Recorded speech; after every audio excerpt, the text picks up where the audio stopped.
Welcome to the International Teacher Podcast with your host, Matt the Family Guy, Kent the Cat Guy, and me, Greg the Single Guy. We are recording episodes from around the globe to tell you about the best kept secret in education. That's right, it's teaching overseas. We're glad to have you join us. All right, well, welcome to the International Teacher Podcast. This is Greg the Single Guy, and I am alone today because my two co-hosts are off on vacation for the spring as we're recording this. And I have a wonderful guest today that's coming from Lebanon as she records with us. And I'd like to introduce you to Mary, and she's coming to us from where in Lebanon are you from, Mary? Currently in Beirut, Greg. Can you tell us a little bit an introduction on your journey to where you're at now? The journey to international education, I think everyone can remember the person who kind of, opened the door to, hey, you know what? You know how you always dreamed that teaching would be, and with like lots of resources and respect and autonomy and mastery and adventure and great colleagues, and that you dreamt about when you got into teaching. Well, you can have that in certain places. And so that person for me was a man named Drew Alexander, who I met when I was teaching in Alaska in the late 90s. And he and his wife were working at the Juneau School District where I was. And he did a presentation one night on Singapore American School, I believe is where they were before.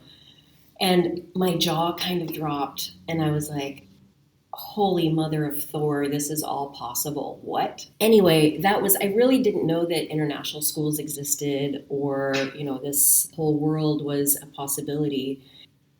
Being a teacher in Alaska has great benefits, as you know, like pensions and support, and the teachers who got in at the right time certainly, retired with 40% of their 3 highest years of income after 20 years, and they've been doing great.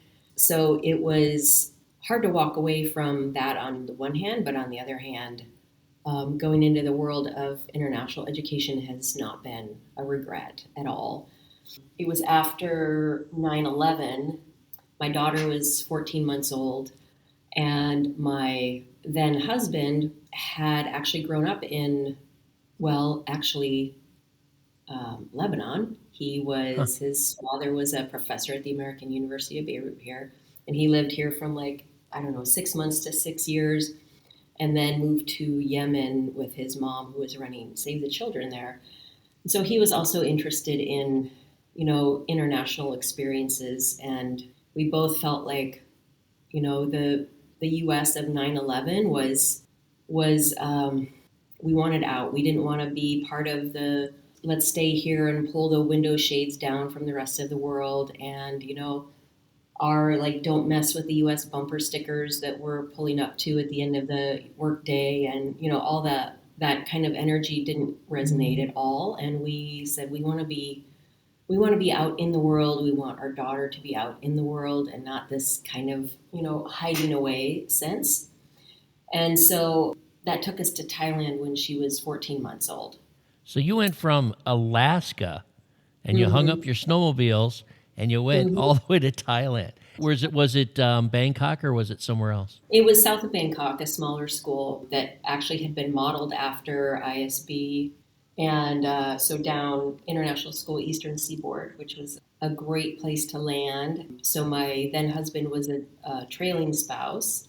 So yeah, that was my first international posting, and I remember saying, I will never teach in the States ever again after, the first couple weeks. And, fell in love with Thailand, fell in love with the ability to wear so many hats at the school. And in 4 years, I taught 4th grade, and then I moved back to middle school. And then I worked as sort of an assistant principal, actually, in the secondary school, because it was such a small school. And I taught IB courses, got IB trained, so was able to really get a really broad range of experiences that, where else can you get that. Yeah, the opportunities are amazing overseas because you go to a school. In my experience, I go to a school working in one position, and the longer you stay there, the more positions they might move you around or give you opportunities to, and even into moving to admin for some people, which I never wanted to do. But Uh-huh. definitely, I did the same thing when I went to Honduras. It just the first week I was there, I'm like, I'm never teaching in the States. Maybe they have books, maybe they have power, maybe they have other things that there's negative things to where I was teaching, but of all the things, I said to myself, I'm so happy that I found out about this. The fact that you were in Alaska and you had somebody introduce you to the idea of international, and Drew is his name, right? So when Yeah. Drew introduced you to, of all schools, you got to hear about SAS. And Singapore SAS is that one of those top tier. I mean, people don't like to say Right. top tier, but imagine that he's telling you all about this great school at SAS. It took me a long time to get into a higher level school. I mean, I really had to pay my dues. Right. How big was the school? It's in Pattaya, right? The Eastern Seaboard School. How big is that? At the time, I think we were only 350 K to 12. Wow, it's grown since then. Yeah. And then, and the beautiful part was, then my daughter, who was 14 months old, could come in for like the daycare. We lived right on campus, of course, and so had our Thai helper. Wonderful Tune was her name, and she would bring her every day for like the daycare thing and then come by my classroom. And, if I had my break times scheduled, I could go down and play in the daycare.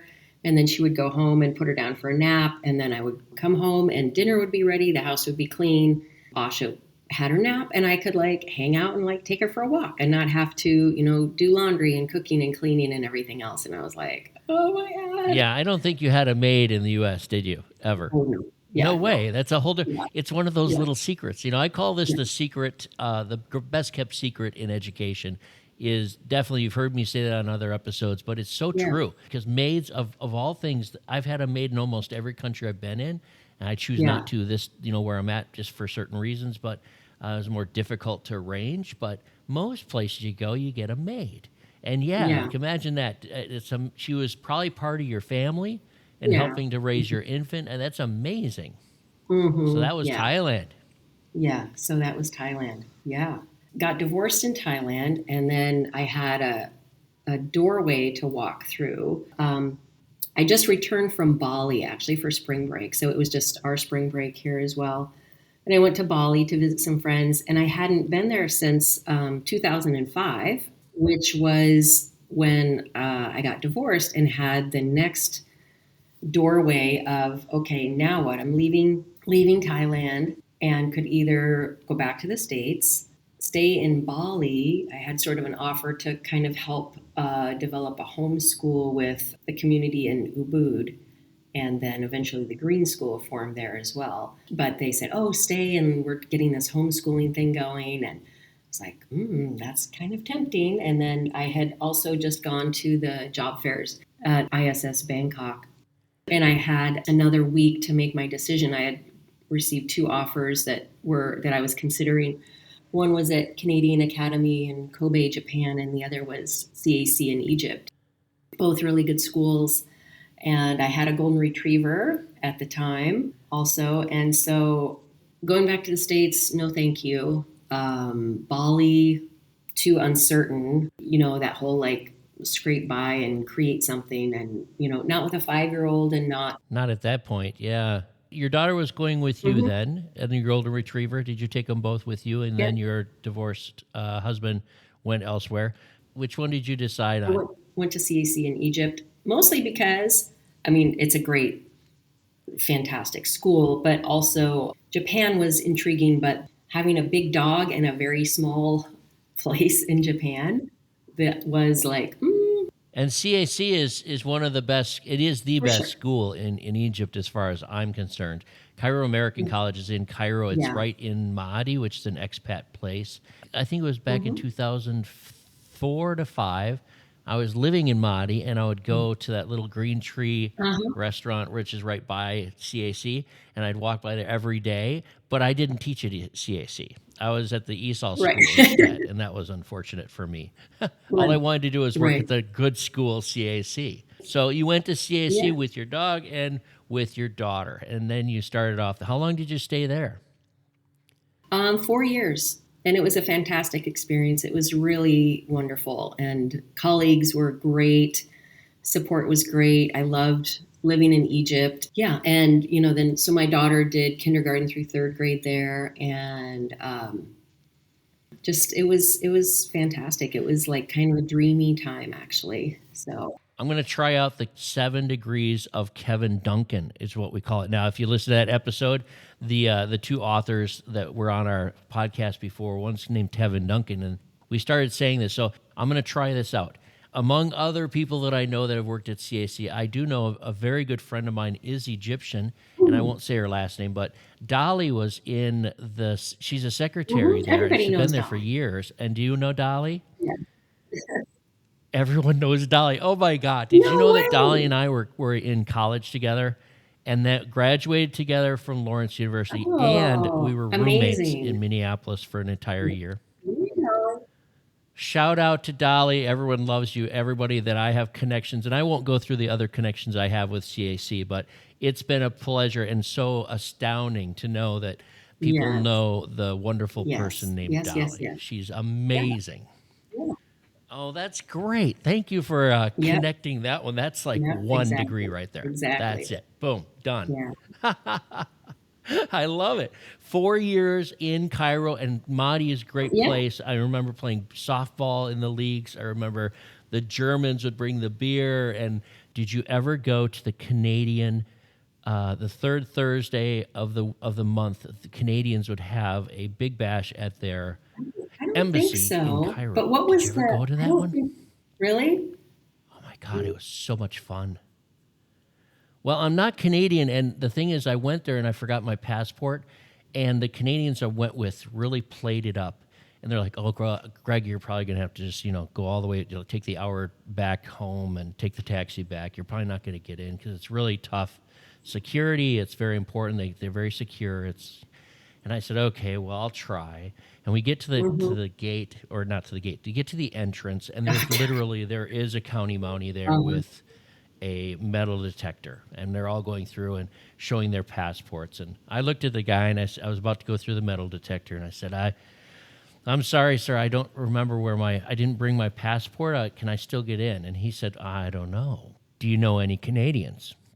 And I said, well, yes. And then this guy was serious, like he was like a border patrol, right? He's like, so you do know some Canadians? I said, yeah, they just walk right through. And he goes, all right, do you like Canada? And I was like, yes, of course I love Canada. And he goes, can you name a province?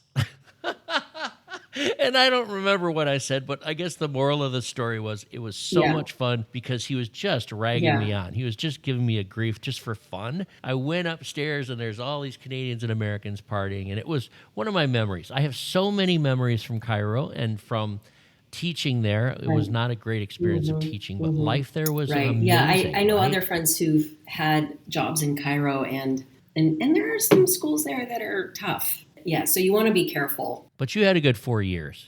Oh my God. No, I had an amazing 4 years. It What couldn't did have you been. teach there?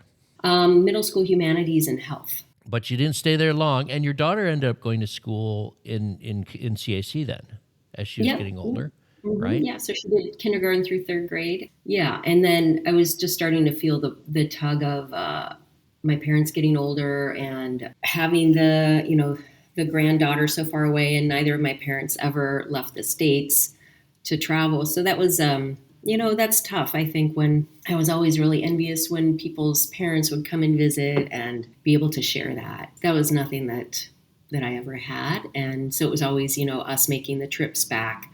As soon as we were out, boom, on the plane back and seeing grandma and grandpa, and that was great. But they were getting up there, and I was getting concerned. And then, so I did resign from CAC, and then went back to the States.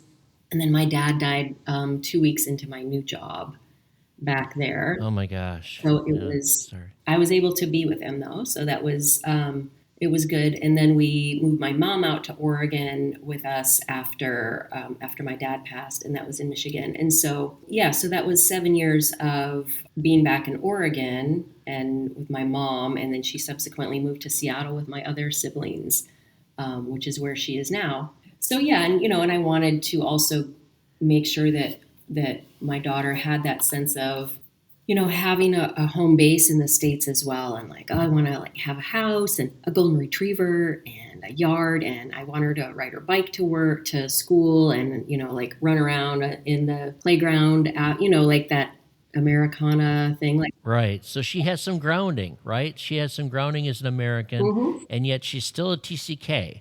She's still that Yep. third culture kid because she Yep. moved back for a little bit. I'm interested to talk to Yeah. her sometime about it or get her onto Julia Oh, okay. Walker's got a TCK Across Oceans.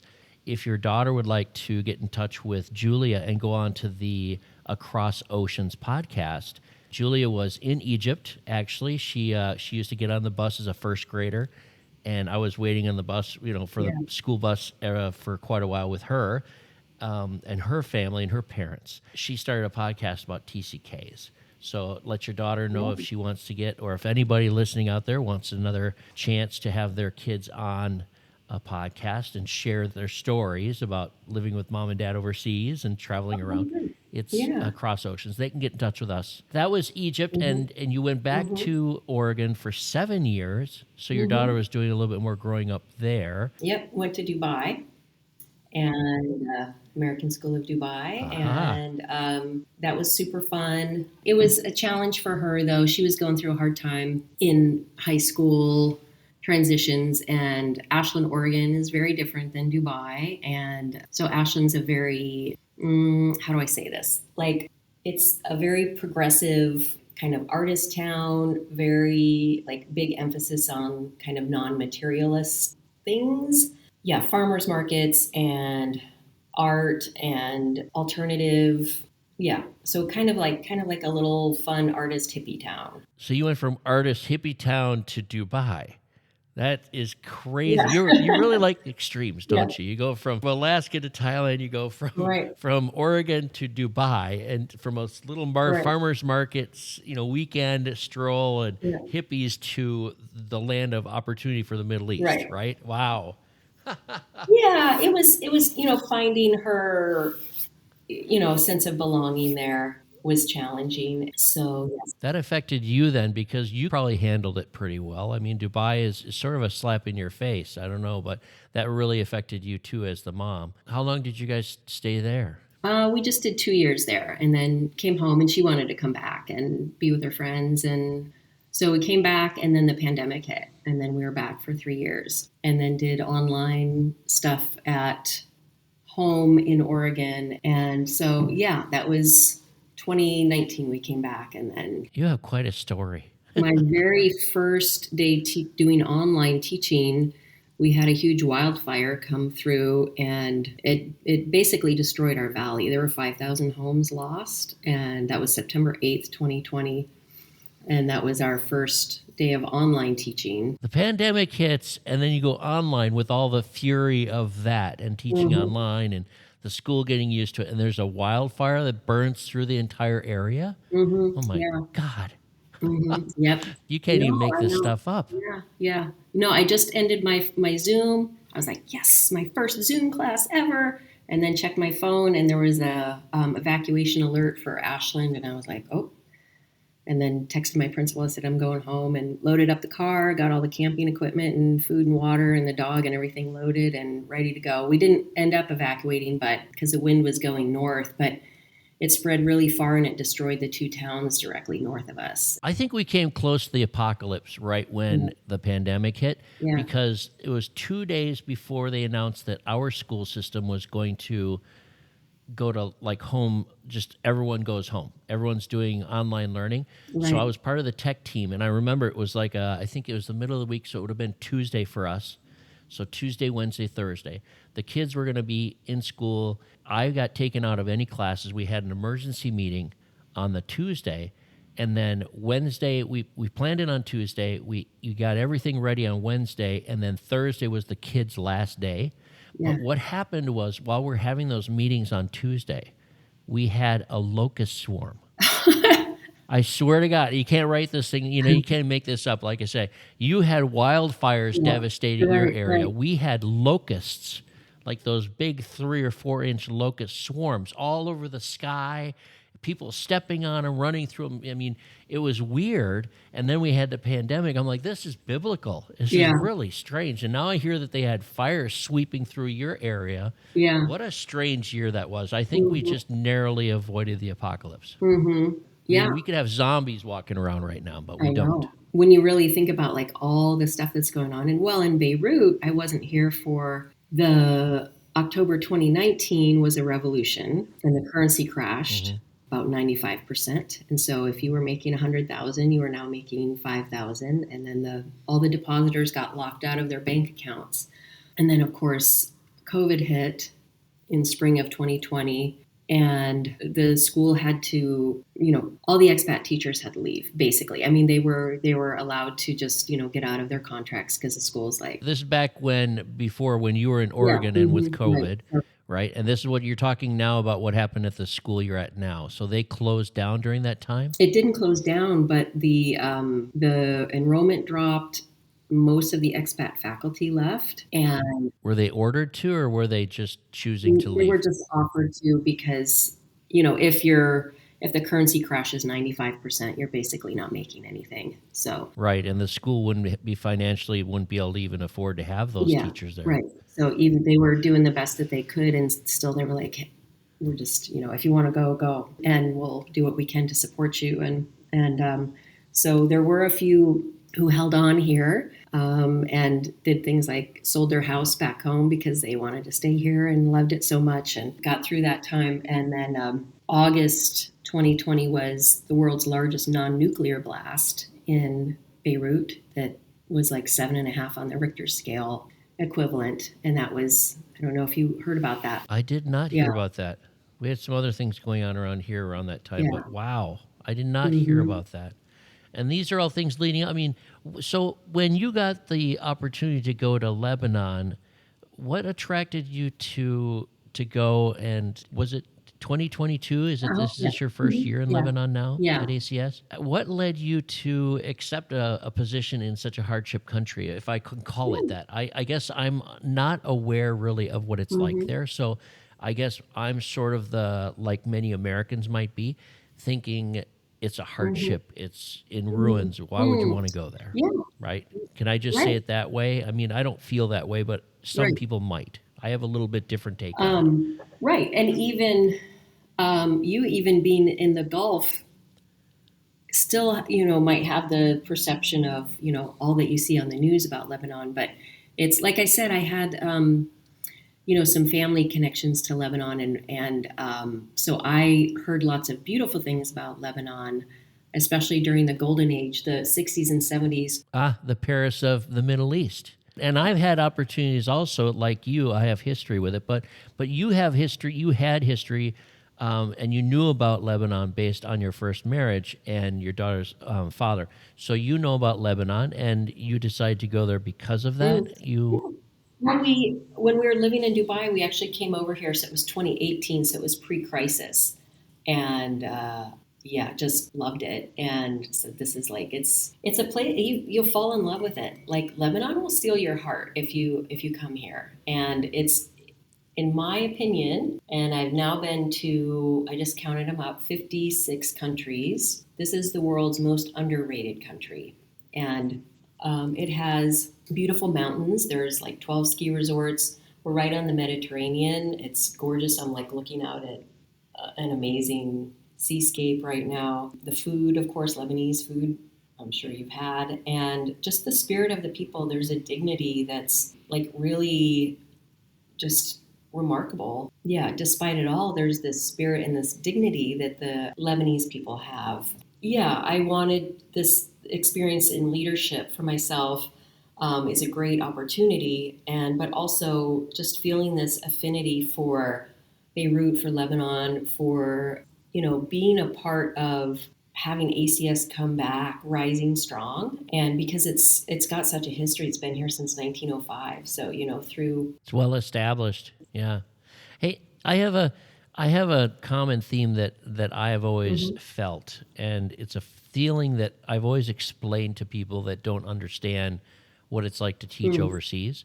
I've been in a lot of countries which are developing or in hardship, like Honduras, Right. for example. You may or may not agree with this, but I explain it that when you go to a country and maybe a city that's not safe, but you go to a well-established school, what happens a lot of times is that school brings you into Mm-hmm. their family and sort of sticks out, they sort of encamp you, right? So you are protected by that school and that community within a situation. So I was in one of the most dangerous parts of Honduras because of gangs and because of uprisings and the slums and the lack, the very low income. But I was at a school which is well established, and they would sort of gather the wagons Mm-hmm. around their staff. So expats were sort of taken care of within a certain community within Mm-hmm. that city. Is it sort of like that with ACS? Like if I was to go and work at ACS would probably, really take care of me in a way of speaking. Is Sure. that something that you Sure. But feel? there's not really a need, actually. I mean, Oh, it's yeah. my misconception of Right. Beirut right now. That's what's getting Right. in the way. Because I guess I have a friend of mine that I teach with right now that Yeah. is Lebanese, and she is constantly going back home. And right now, I just hear the worst of the worst because her family is in a very hardship area of Beirut, and she's taking medicine back, and she's taking back money, and she's constantly worried about family. And that's just because she's Lebanese. She's part of the politics and the life there. So I guess that I have to apologize. It's the situation is different. I don't know enough about it. So can you tell me more about what it's like to live there now and to work at that school? So there's two separate things for my personal safety as an expat woman. I'm not that concerned. I've never had anything. I walk alone on the Corniche all the time. I mean, I don't walk, like in any city, you want to avoid walking alone at night on streets you don't know. And, I mean, basic things. But I've never had even an aggressive vendor. I've never had anyone come up to me at all. Never even like a weird vibe from a taxi guy, or I don't feel any personal safety alarm bells as an expat, and like thievery and things like that. Those aren't a concern for me. For Lebanese people, it's very different. There's a big shortage of medicines, and I, went back to the States in December and brought back a bunch of prescriptions with me. So I'm like, can take care of things. But the Lebanese people are suffering big time right now, for sure. And the state electricity is basically sort of non-functional, and most places are running on diesel generators. And so teachers will have to kind of time their arriving and leaving around like when electricity is happening in their apartment, or else they'll have to walk up 14 flights of stairs because the elevator is not operational. The campus has 24-hour electricity, but most of Lebanon does not. And teachers who live off campus don't. So the high school principal that I interviewed with was, he was sitting in the dark with, a little solar powered lantern going when we were interviewing, and he was. I'm only laughing because I can empathize. Honduras was the same way. We would go for a week without power, without water. We were used to that. And that's part of the joy of teaching overseas. You go through these kinds of hardships, and the school might protect you from some of it, but you're still going to feel it and you're still going to Yeah. experience it. But those are some of the best stories I've ever had. That's a great picture that you're painting, though, of Beirut right Mm-hmm. now in general for teaching at that school. We'll take a moment's break now to remind you how to reach out to us. Of course, you can address any negative comments to Kent, the cat guy. We do love to hear from you. If you're out on Facebook, we don't do that, but our handle on both Instagram and Twitter are at ITPExpats with an S, ITPEXPATS. As a handle, if you want to, you can send us an old email at internationalteacherpodcast@gmail.com, or you can visit us at our new website at www.itpexpat.com. www.itpexpat.com. Well, back to the show. Are there a lot of French speaking people there, or is it's mainly Arabic and French and English, right? Yeah, it's a beautiful mix of French, Arabic, and English. And all of our students and will take French and Arabic. Yeah, it's beautiful. And in conversations out on the street, you'll hear Lebanese people will be in the middle of it. Like one sentence will have French, Arabic, and English all kind of mixed in, and it's I love that. yeah, I Are there love it street too. names are still in Arabic and French, right? Yeah. I believe that's what I remember from 2004. I was there around New Year's, and that's what I remembered. It really was like the Paris of the Middle East. hmm And you have the Mediterranean, and then you have the city, and then you have the mountains in Faraya up above you, Right. and that you have all of that. Yeah, Love exactly. that. Well, and I think it's still, and the nightlife in Beirut. So they say, all right, in Beirut, you ski in the morning, beach in the afternoon, and party on the roof all night. And you can feel the spirit of Lebanon is a yeah. There's just a joy. There's this group of guys that I love. I walk the Corniche in the morning before work, and there was this group of old guys, and they go out and dive into the Mediterranean, and they like howl and they clap for each other, and sometimes they like bark, and they're Polar bears. like yeah, and it's not the water's not that cold, but they're out there every morning, and they're and it's yeah, it's great, and they make me smile because it's like that's like the spirit of Lebanon.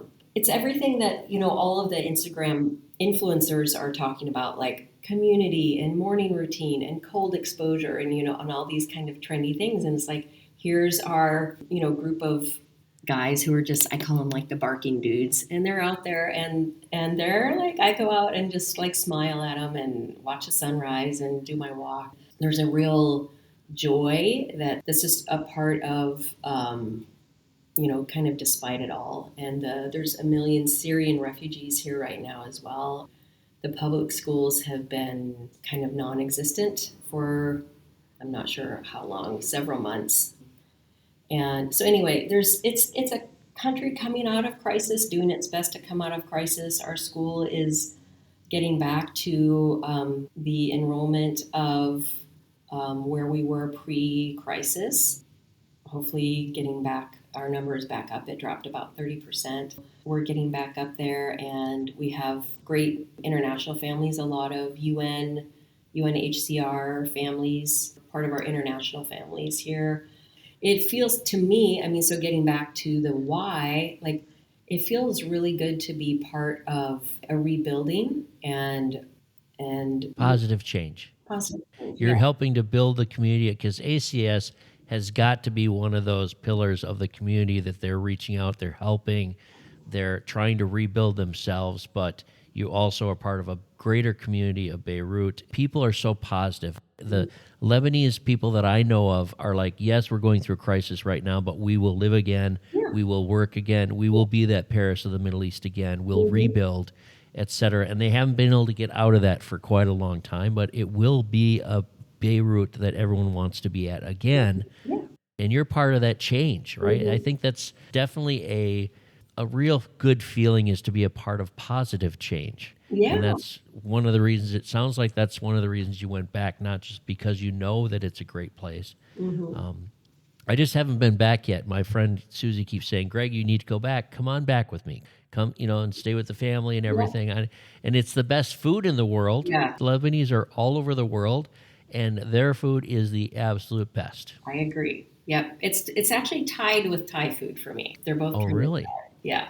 So I think it's tied with beer and pizza for me. yeah, but that Uh, means hospitality. If so, your friend will, take you to her family, and they'll have this big afternoon meal, and you'll sit around, and they'll want you to eat more and stay more and have shisha and have tea and have everything. And the hospitality is built in and ingrained, and yeah, just really lovely. So I feel really proud to be here. I feel really proud to be at such a school as ACS, and in Lebanon right now in its history. So here's a couple other questions for you in general then. Where do people go for vacations? I know this is your first year, but you've heard and some places that people go. Where are the vacations usually? well, I think Greece is pretty close. So that's sort of a favorite go-to, I think. Is that on your 56 already? Yeah. Have you been to Greece already? It's Yeah. not on my list yet. Oh, It's on my to-do list, right? yeah. And so that's a favorite. Our Week Without Walls trips, we were going to take sixth graders to Turkey, but we canceled that after the earthquakes, even though it was over in Izmir, which is pretty far. But, we felt the earthquakes here too, and people were pretty wigged out and nervous. And sixth graders are doing local trips. Seventh graders will be going to Jordan, and eighth graders will be going to Greece. Wow. So, yeah. Are you going with your middle schoolers? Yeah, I'm going to go to Jordan, which is amazing. Okay. And have you been there yet before? Yes, it's. You have. All right. Yeah. When I lived in Kuwait, I had an assistant for 2 years. She was from Jordan. Yeah. And she's like, you have to go, mister. You have to go. Yeah. And I still haven't seen You Petra. I haven't? still haven't seen the other parts of Jordan. And, I'm in the Middle East now, but it just hasn't happened yet. Yeah. I keep feeling like there's more time, right? Yeah. There's more time to do it. Yeah. What's your next vacation that you haven't been to before? What's on your list? Actually, you know what? Actually, I was just reading an article this morning in a Far magazine about Saudi. Lots of news about Saudi. Insane new things to see, and that as far as tourism goes, it's a last frontier. Well, I heard it's opened up, that's for sure. There's a lot of advertising going on for it, and sometime maybe go. Yeah. It makes you think about it, because I remember I was living in Kuwait, and we're like, I think I want to go, can we get into Saudi? We couldn't get into Saudi, and north of us was Iraq, and we didn't want to go there because it was post-war. Right. I don't know, people from our schools go everywhere. Living in the Middle East, you do have access to lots of places. And Beirut, I see it on every airport I've ever been in, always has Beirut on their list of places that people are going in to and from Beirut all the time. Yeah. Yeah, no, the Middle East is really, because you can, hey, we've got a long weekend. Should we go to Europe, Asia, or Africa? Like, where should we go? But you're like me, you've been doing this a long time.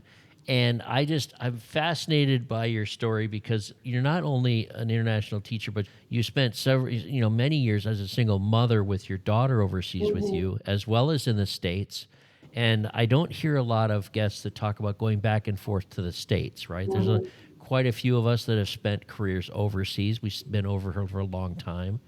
But you went back and forth several times. You've lived in lots of countries, and you've taught across the gamut, right? The older we get, the more different things we teach, right? Right. What's your favorite thing so far about international? I think I appreciate I just what you were talking about. I think the thing for me that I thrive on is variety. And being a teacher in general has allowed everything from my very first job was coming out of the Peace Corps in Mali, West Africa. I got a fellowship and to become a teacher, and so graduate school at the University of Michigan.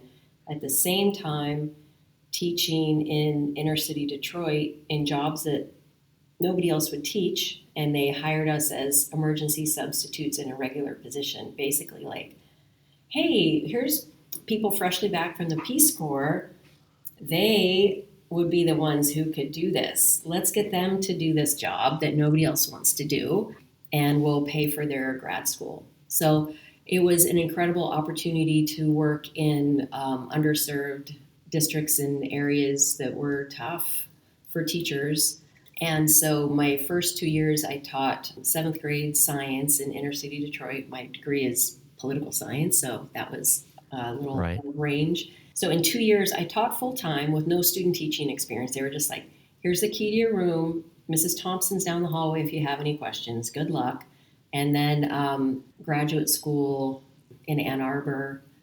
So in 2 years, did elementary certification, secondary certification, and a master's, and taught full-time. And that was a Peace Corps Fellows program.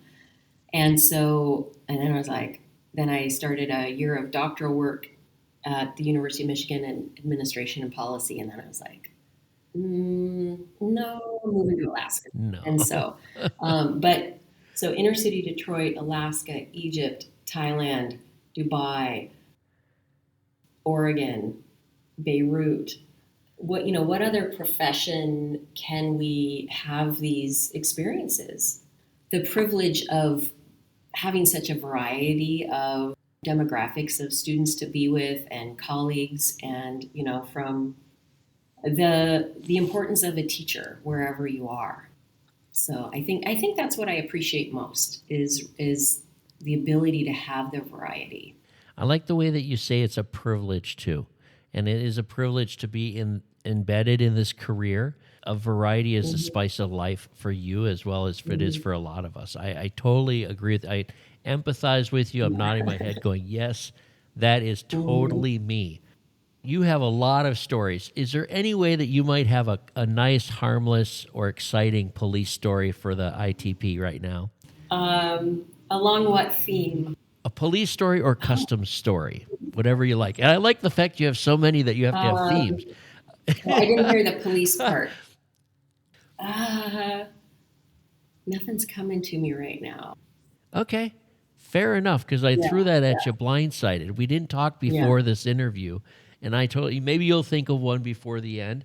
How about some advice for those people that are listening to our show that have not been overseas before? Right now versus when I was getting into it. I mean, I got lucky and met, someone at the right time who happened to be sharing stories of, the very best of international education, like Singapore American, like creme de la creme. Oh, luckily so it's kind of full circle because I got to hire a wonderful assistant principal, and she's currently the instructional coach at Singapore American School, and she's going to be my assistant principal next year. So, Full circle. yeah, full circle, yeah. So Singapore American School is how I first, got the twinkle in my eye to go overseas. From then until now, and so that was, we had to go to his slideshow in the evening and ask him questions and everything. And like, and I kind of miss those things. Like someone would come back from a trip and you'd go and watch their slideshow and gather in someone's living room and hear the stories and stuff. And, and now it's just social media, which is how we share our trips and our experiences and things for the most part. It's hard when people are not interested in your experiences. I mean, and I think we've all experienced that. I go home and I can't relate the story about going over the border. It's more like I have to talk about the speeding ticket I got down Right. the block. Or it's about the mortgage I have to pay rather than I have to pay off my visa fees this for next year or something like that. They don't relate to that kind of stuff. So you're right. It's not always easy to go home and have people that don't relate to Mhm. your stories, even though you have a Yeah, ton of them. right. So you have to be okay with that to some degree, and yeah, be ready for a little of the ouch factor of like, okay, people are like just involved with their own things, and but when you can find your people to talk about and people who are really like, no, really, no, really, tell me about Beirut, tell me about like your life there, and what's it like. Then those are really precious experiences. But back to your question, which was advice for people, is there's a lot of information out there, and international education is the best kept secret out there, and Darn right it is. it's booming, and so a lot has changed just in the last few years of what a lot of schools call themselves international schools and quote unquote, but to be really discerning about doing your research on the schools that you're going to, asking questions. There's all kinds of Facebook groups. This podcast is a great resource. The recruiting agencies have all kinds of information on the schools. I would say there's always somebody at a school that's really willing to answer questions for you because we've all reached out and done that. And once you're in it just a little bit, then there is always like this, 6 degrees of Kevin, whoever you Kevin Duncan. said. Yep. And oh, so and so is now over at, oh yeah, they followed, they went to AES, and after that, then they worked for so and so, and there's always like once you're in it, and then you'll always know someone somewhere, or someone that knows someone somewhere, or who has just worked somewhere that you're interested in, and you can find that out, and don't be shy. So verification is important, right? Reach out to a teacher if you're looking at any school and you're serious about it. Before you make that hard decision and go for it, pull the trigger, you need to make sure you talk to somebody that's live at Yeah, the I school, would, right? I like that piece of advice if if it's it's possible. possible. Every school I've worked at, which is 7 now, I have reached out and talked to somebody in person, like an email or a phone call or but I've talked to them about what it's really like to be at the school and a teacher Right. of all things, Right. right? And I think that that's really important because you get the real, because schools change. Like just in a couple of years, a school can go through some significant change. It took me a while to admit this, but I always felt that schools are pretty much Right. schools, and they'll live past their directors. Along the way, I really learned that they do change with the directors. They do change with the Right. administration that they're in. So it's important to talk to somebody at a school currently. If you're planning on going there, is to talk to somebody that's currently there because it's changed since years back when you might have seen something on a website that talks bad about Right. it or something, right? Right. Right. And the ISR reviews and, those, a lot of those are outdated and a lot of those are written by, people who had negative experiences for some reason or another, and typically not positive experiences get written up there as much, which is too bad. And I think that admin are happy to share, emails and contacts of people who are, and I think that if you're offered a job, say, I'd like to talk to a couple teachers currently working there. Yeah, I think that that's an important step to make sure it's really the right fit for you. But it has like enormous opportunities and enormous gifts, and deciding what's right for your, you three on the podcast are like the family guy, the single guy, that this, and so as a single mom, for me, there's always the pull at home of like, people have to leave places suddenly sometimes, like parents get sick or things happen at home and people get called back and, have to step away from the international scene for a little while. And then like, okay, how do you step back in? And it's important to maintain relationships and Yep. connections with people that you've had along the way. And those are really helpful. Yeah, I love all my international teacher friends, and there's a special bond across the miles, across the years, and so yeah, staying in touch with people is it's great. And then you go somewhere and you've got someone to stay with and swap stories with, and That's the other part of the secret is that the longer you're in this career overseas, the smaller the world gets every year because your friends go from that school to another school to another school, and you might come back around and talk about Dolly with me at some right, point right, again, right? Somebody right, else might because they're teaching in India with another couple that taught in right, CAC. 7 Degrees of Kevin Duncan is live right, and well. So you have a lot of opportunities to go around your different 56 different countries. You probably have friends in all of them, and they come and go in different parts of their life along their journey. What's next for you? You're staying in Beirut for a while? You're at ACS as an administrator.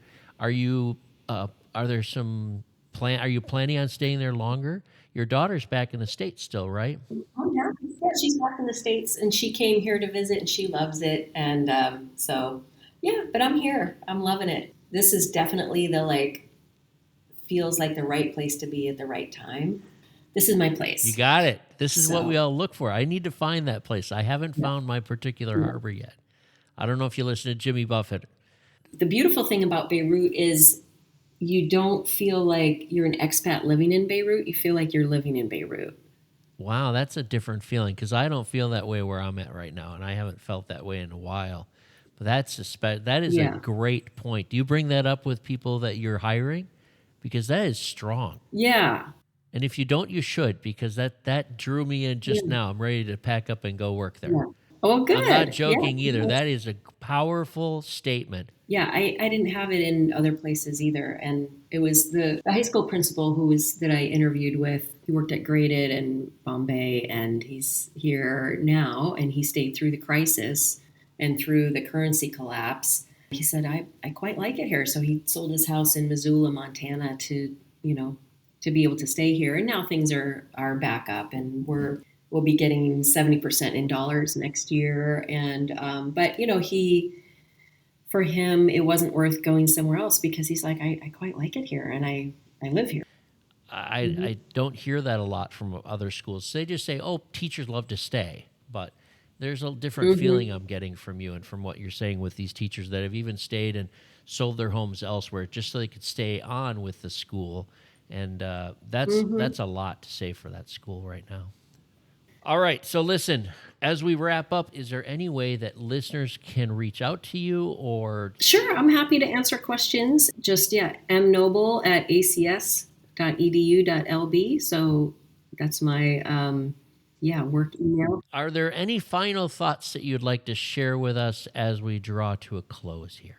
I've just so enjoyed the podcast over the years, and for people who've asked me, hey, I'm interested in international, I'll direct them to the podcast and say, hey, listen to a few episodes and just kind of, get a feel for some of the things. And so really, I'm honored to be on here and, to add my voice to the family.